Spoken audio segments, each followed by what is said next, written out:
Now sure, everyone understandably loves reminiscing about things like the legendary Eddie Guerrero winning the big one, the rise of Batista, Brock Lesnar and John Cena, and Trish Stratus and Lita main eventing Monday Night Raw. But what about those other magnificent, scarcely believable and often quite deranged occurrences this balmy, ruthless aggression era had to offer? Those ones that folks have largely just forgotten about, or maybe don't talk about as much. Well, have we got the list for you, baby? Because from the minds of both myself and the great Michael Sidgwick, here are 20 incredible WWE ruthless aggression era moments that nobody ever talks about. Number 20, the John Cena versus Great Khali feud. So before we get started, the period that we're going to cover here is between 2002 and 2008, because that's what people tend to think of when they think of the ruthless aggression era, so that's what we're going to do. Now we've got that out of the way, ruthless aggression poster boy John Cena entered improbably awesome performances at Judgment Day and One Night Stand in 2007.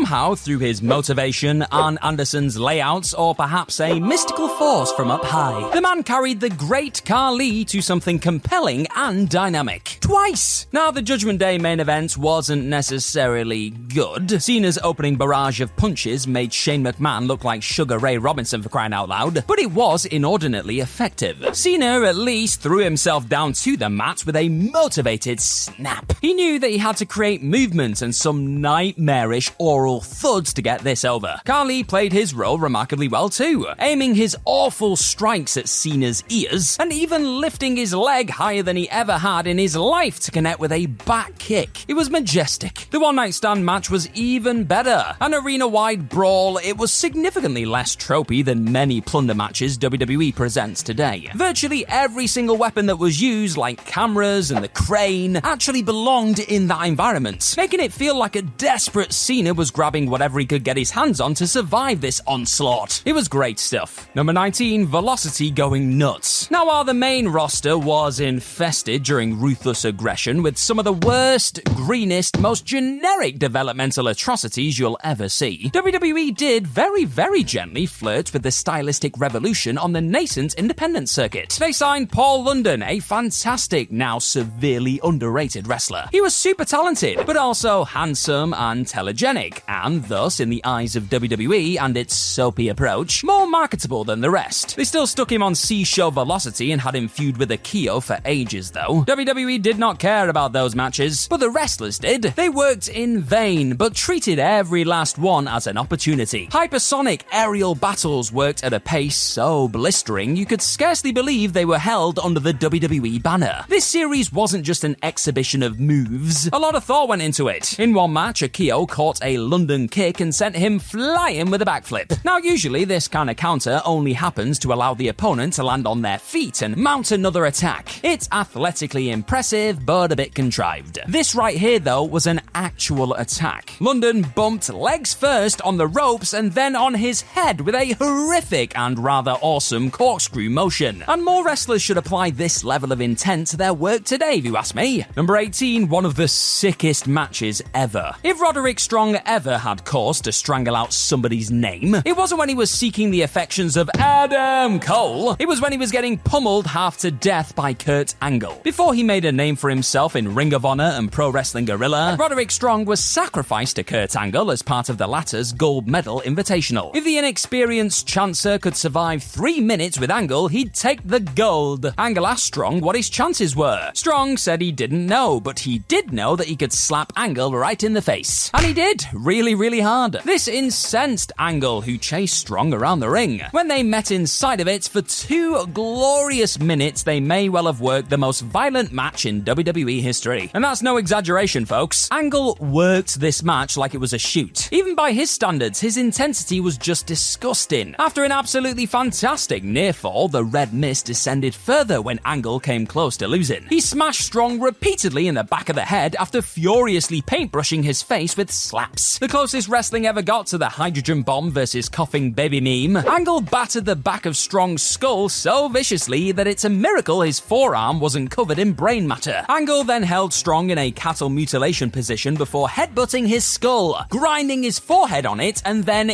eating it. The man was unhinged. Thick platelets of blood somehow didn't pool on the canvas. A disgusting suplex and ankle lock later, and the massacre was done. Except it wasn't, since Angle hooked the ankle and refused to let go. How did this make it onto WWE TV? And while we're talking about sick matches, I want to know right now, what do you think's the sickest match that you have ever seen on television? You let me know in the comment section down below. It's gonna take something pretty special to top that. Number 17, the 2005 pay-per-view streak. 2004 and 2006 were amongst the worst years in WWE history. Some of the pay-per-views, I mean, geez. People do not exaggerate when they say how WCW dying killed the industry. The talent pool was a stream of polluted storm water heading straight into the drain. It was bleak, man. It was the Spirit Squad and the Dudley Boys with not a table in sight headlining pay-per-views bleak. 2005, though, was infinitely better. The promotion was still desperate to chase Attitude-era buzz and controversy, manifesting in the awful Muhammad Hassan character and the unspeakable angle that led to his write-off. But bloody hell, the April to June 5-in-a-row pay-per-view streak was, at the time, the best run in the history of the promotion. Shawn Michaels bringing out the most disturbing, vengeful version of Kurt Angle by showcasing his own amateur wrestling credentials, highlighted a WrestleMania 21 that was forward-thinking even at its most mid. Backlash was a bit more shaky, but Batista proved his staying power in a superior main event sequel. Judgment Day promoted one of the sickest over-deliveries in WWE history with that gruesome John Cena vs JBL I Quit headliner. The first one-night stand was astonishingly great and authentic. It was just unfathomably special. And then Vengeance remains to this day nothing less than an all-timer, with Shawn and Kurt creating magic yet again, and Cena and Batista atoning for their not great Mania performances with a pair of rippers. Number 16, Triple H and Ric Flair blow the roof off Survivor Series. The worst thing about Triple H in his reign of terror wasn't that he was boring, although he was slow, dull, and somehow smug with it. No, the worst thing was the sabotage. He made Scott Steiner look awful. He took 23 seconds to pin Booker T in what looked like a parody of the Gotta Crawl to Protect My Finish near fall spot before racism actually won. He decided to work Goldberg like he was training him on his first day at Ohio Valley Wrestling. And one of Goldberg's nuts might as well have been hanging out for what it did for his aura. But if Triple H liked or even respected you, well, you had a half chance of not looking like a complete has-been know-nothing loser. And, well, he liked Ric Flair. Now, you think that Flair and Trips going 27 minutes might be a nightmarish experience, but it was actually superb and well worth the runtime. It might shock you to learn that Flair, at 56 years old, was really quite good at convincing people that he could not stand up under his own power. I know, I'm just as surprised as you are. That very real triumph drove the remarkable tension of a hidden classic. And Triple H was outstanding when he wanted to be. He was a precision killer in there. And in one awesome spot, he blasted Flair caked in blood on the floor with a spinebuster. Flair's back was wrecked in his mid-20s, and he looked about 90 in Detroit that night. This felt like transgressive, dangerous, terrifying pro wrestling. Something Cody Rhodes might have studied ahead of AEW Double or Nothing 2019. Who knows? Number 15, Edge's Ric Flair impersonation skit. This one barely gets remembered for two reasons. Number one, the D-Generation X Nation of Domination and New World Order 4 Horsemen sketches were far more infamous. And number two, it's now difficult to recall a time in which Edge actually had patter. He plays a super intense and somewhat corny, vengeful badass these days to mixed results. He still has the odd one-liner in him, sure, but he's mostly known for his forehead vein now, as am I. Back in 2005, though, as the rated R superstar, he mocked Ric Flair's very real arrest for grabbing somebody by the throat in a road rage incident. While charges against Flair were eventually dropped when the witness to the assault failed to appear in court, that did not stop Edge from sending Flair up. The use of juxtaposition was brilliant. WWE could not have found a more bleak stretch of grey road, nor filmed on a more overcast day, as Edge, dressed as Flair, drove around in full gimmick. WWE, inadvertently perhaps, cast Flair as a total loser, whose tall tales of the glamorous travelling life were rather pathetic. Edge played it a bit like Shawn Michaels doing Hulk Hogan, every other word out of his mouth being woo! And in a great daft touch, instead of choking the victim, this Flair just chopped him. Number 4, Shawn Michaels and Triple H did have chemistry. Shawn Michaels and Triple H worked one great match together. Their SummerSlam 2002 war was a gripping, basic story elevated by Shawn's masterful selling. But elsewhere, they really took the PISS, didn't they? There are few things worse than a wrestling match that tries too hard to be good, to be worthy. At Bad Blood 2004, Shawn and Triple H went nearly 50 minutes in Hell in a Cell. It might be the most pretentious greatest match of all time. They took a core idea. The spaces between the moves matter more than the moves themselves, and tried to be profound by lying around and doing absolutely nothing. The exhaustion was meant to reach the people, and oh, it did, but not in the way intended. The crowd was just bored to death. It says something about the absolute state of WWE in 2004, that, short of better options, fans actually voted for a rematch at Taboo Tuesday. Their bleak resignation was rewarded with a tighter, less masturbatory effort, which, while still not exactly a classic, was basically SummerSlam 2002, this time Shawn selling his leg. What a sequel. In this current era of content-forward wrestling, a lot of modern guys should probably study how to actually work through a storyline injury, or just watch some Shawn Michaels matches, because this guy could do it. Michaels didn't just explode into a move and then clutch at his leg, he wrestled as if it was hanging off. The whole thing, mirroring his opponent's assaulted quad tears, looked like a match that a wrestler forced himself to gut through when he was hurt for real. That's how good Michaels was, baby. Number 13, this incredible Shawn Michaels facial. Shawn Michaels played heel against Hulk Hogan in their incredible 2005 series, and driven with pure defiance, he hammed it up in a bid to embarrass his rival for Hogan's sheer temerity throughout the creative process. It was magic. Michaels wasn't merely being his old, brash self. He channeled the cutthroat shark of old, the guy who'd commit character assassinations just to get to the very top. He made Hogan look like a cringeworthy relic, a megalomaniac covered in wrinkly oil he called skin. It was fascinating, cathartic, and Michaels was simply so awesome in the 2000s that he made the parody of wrestling that was the SummerSlam main event feel, well, real. In a slightly less famous throwback to the old Shawn, though, Michaels executed the greatest fake-out in pro wrestling history when playing, since he had no choice, situational heel in Montreal. Less famous than his parody of Hogan, but far more scathing. When Bret Hart's music started playing in that arena, the place went absolutely nuts, and Michaels was priceless on the cell. He looked absolutely dumbfounded. He'd seen a ghost, and it wasn't a deer that he'd blasted to Kingdom Come returning to haunt him. It was Bret! Except it wasn't, and he just pissed himself laughing. Everyone was furious. It was great. It was great. Number 12, the best wrestling wedding ever. You might think wrestling fans are a bit of a nasty bunch. Some of them will call you terrible names for saying that an acclaimed wrestler might have one or two flaws to their game. Some of them will abuse you in your DMs for preferring one wrestling promotion to another. And yet they must be a bunch of softies deep down, because historically they tune into a wrestling wedding in their droves. Weddings are invariably a ratings hit, and the very best of the lot might well have happened in 2007. SmackDown general manager Teddy Long became besotted with Crystal, and the two were engaged very swiftly. And the ceremony was, well, it was just incredible. Jagged Edge were hired as the wedding band, and their song, Let's Get Married, was an absolute delight. Now, yes, a lot of the gags were a bit stupid. Crystal fell over her dress, Jillian Hall interrupted to sing a song of her own, but this knew exactly what it was. And Teddy's selling of his unfortunately timed cardiac arrest was brilliantly stupid and overacted. Now there's a sentence. Number 11, just how great WrestleMania 24 was. Now, people obviously talk about WrestleMania 24, it was a WrestleMania event, but they don't talk about it as one of the best ever. They should though. X7 gets the most praise for its range, its quality, its incredible scale. 19 is fondly remembered as an Attitude Era redux of sorts that peaked incredibly high across its demented Mr. McMahon theater, emotive Rock vs. Austin finale, and awesome pure wrestling in Shawn Michaels vs. Chris Jericho and Kurt Angle vs. Brock Lesnar. 3 and 5 boasted Hulk Hogan's most famous matches. 10 has the highest peaks. People rave about 31. 39 was one finish away from rivaling X7, and 40 was ace too. But 24 is probably the second best Mania ever. Yeah, I said it. The range was almost as impressive as X7, missing just one technical classic. That's it. That's all it's missing. The JBL vs. Finlay Belfast brawl was thudding black comedy that didn't overstay its welcome. The Money in the Bank match, while not a genre masterpiece, was still incredibly exciting and dangerous. Ric Flair vs. Shawn Michaels was as emotional a match as WWE has ever promoted, told with a unique take on the babyface versus heel dynamic. Floyd Mayweather vs. The Big Show was an absolute riot of a celebrity match, and the Edge vs. Undertaker main event was vintage big match drama elevated by Edge's counter-fueled brilliance in how he always had an answer to the unsolvable puzzle until, well, he didn't. Short on filler, WrestleMania 24 was a complete experience that absolutely flew by. lie. Even the uninspiring Triple H vs. John Cena vs. Randy Orton WWE title match recognized that the three players had dominated that scene for what felt like forever, and instead of taking the piss, just got on with its unfussy, pulsating 14 minutes. And that's all we needed. Cheers for checking out this What Culture Wrestling video today, you awesome person you. Now hit that subscribe button and you will get more of this What Culture Wrestling stuff in your life. Now back to the video. Number 10, MVP is coming. Many moons before he was managing the likes of the Hurt Business and Omos, Montel Vontavious Porter debuted on WWE TV as a hot free agent in August 2006. He wasn't long before the arrogant new heel found himself being signed to a big old deal on Teddy Long's SmackDown. And once the ink had dried on that lucrative contract, MVP only went and unleashed one of the most ridiculous and wonderfully heelish entrances of the era, demanding an inflatable tunnel with his moniker stamped on the front be shoved onto the ramp before he made his grand arrival. The star would then strut out of the outrageous blow-up tent and trigger an excessive amount of pyro out of some nearby MVP stickered boxes. It was just all kinds of dumb and unnecessary, but it only helped enhance an already full of himself character and made the annoying newcomer feel like a bit of a big deal out of the gate actually. And MVP himself may not have been a big fan of his entrance tune back in the day, but the former United States champion bursting through that tunnel with a chip on his shoulder to the sound of "I'm coming" was definitely one of the more underrated entrances of the time, especially his incredible debut arrival at No Mercy 2006. Number 9, Big Show and JBL being hit by tranquilizer darts. So incredible has two meanings, of course. It can be used to describe an amazing, magnificent thing, or something that's just, well, a bit unbelievable. And this weird, often forgotten entry falls into the latter category, and not in a good way. 2 years before MVP's official debut match at No Mercy 2006, a certain newly bald giant collided with a wrestling machine at that same pay-per-view. But do you remember how the monstrous Big Show ended up having his hair clipped off? Well, if not, then let me remind you. A few weeks before Show and Kurt clashed at the event, the latter decided to embarrass his gigantic adversary on SmackDown. After watching a video involving a gorilla being shot with a tranquilizer dart, the big lad thought it would be a wonderful idea to incorporate that balmy concept into his feud with the Olympic gold medalist. Only after being advised by a cruel Vince McMahon to pump said gun a few too many times, Angle ended up nearly firing the dart right through his pay-per-view rival before chopping off the balding star's locks. It's a properly mad moment, and one that has somehow managed to go under many a fan's radar, and hasn't been mentioned as much as it probably should have been in the years since. But the incredibly surreal, tranquilizing times weren't over by a long shot, folks. Fast forward a few months, and that same tranquilizer gun was being accidentally fired at JBL's ass on the Blue Show, with Amy Weber pulling the trigger during that taping in Japan. A night that also saw the then WWE champion awkwardly beat up an inflatable dinosaur in the middle of the squared circle. Childish boss Vince McMahon evidently got a kick out of all of this woozy silliness, whereas those few fans who do actually remember watching the latter uncomfortable and absurd segment in particular go down probably just wish they'd been on the receiving end of the weapon. Maybe there's a reason we don't talk about this. Number 8, Chris Jericho drops a stone cold beverage. As this list will highlight again before its end, it didn't matter that the Texas Rattlesnake wasn't quite the same badass SOB that folks had enjoyed throughout the Attitude Era. Stone Cold Steve Austin still found a way to more than make his mark on the time of ruthless aggression too. And one of the largely forgotten Stone Cold hidden gems from this era occurred back after the August 25th, 2003 edition of Monday Night Raw. Both Austin and his Broken Skull Sessions guest at the time, Chris Jericho, recalled the rarely revisited moment of post-show fun back in 2021, with the former AEW World Champion noting how his call to accidentally botch his catching of a Stone Cold beer was completely made up on the spot. What came next was one of both Attitude Era icons' funnier moments within a WWE ring, as Austin glared through Y2J's skull after Jericho failed to grab the incoming beverage again, to the sound of thousands of chuckles. It's a relatively small exchange, and one that wasn't designed to do anything other than briefly pop both Austin and the rest of the folks crammed inside the arena that night. But watching two masters of their craft effortlessly conduct an audience through some marvelously simple physical comedy will always be incredible to watch. Number 7, Stone Cold refs the Animal versus the Dead Man. Now easily the most memorable